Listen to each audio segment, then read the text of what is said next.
Licha ya mashambulizi ya Marekani, Wahouthi wanaamini kwamba silaha zao na makombora ya masafa marefu kwa kiasi kikubwa yako sawa na wataendelea na mashambulizi dhidi ya Israel.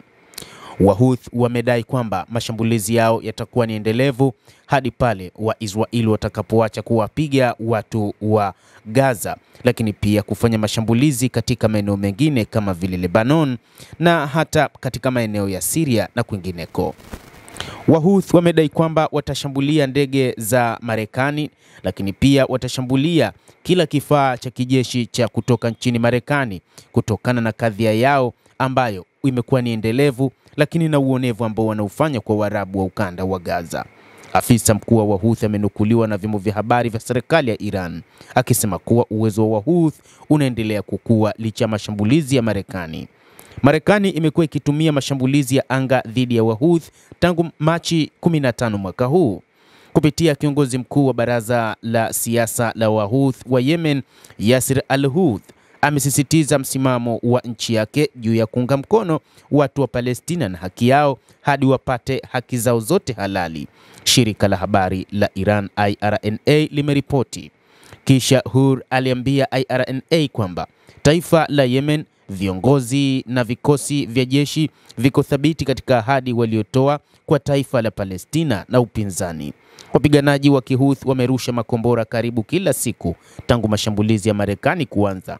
Baadhi ya makombora hayo yalishindwa kufika Israel, lakini wenyewe wanadai kwamba makombora hayo yalifanikiwa. Hasa wamekuwa wakishambulia katika maeneo kama vile Tel Aviv na katika uwanja wa ndege wa Ben Gurion, huku moja yakipiga Sinai na moja likipasuka juu huko Saudi Arabia. Mengine yamezuiliwa na Israel.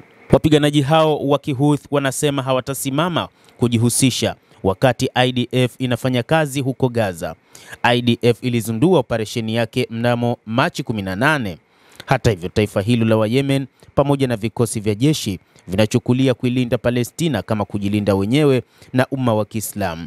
Hur alisema waandamanaji, hasa wafuasi wa Kihouthi, walikusanyika kuonyesha uungaji mkono wa Palestina katika ukanda wa Gaza, huku kukiwa na mzozo kati ya Israel na Hamas mjini Sanaa, Yemen, ambapo Desemba 6 mwaka 2024.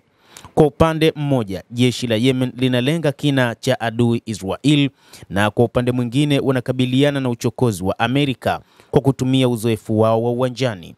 Hata hivyo, Wahouthi wanasema mashambulizi ya Marekani hayajaathiri uwezo wa kijeshi wa Yemen.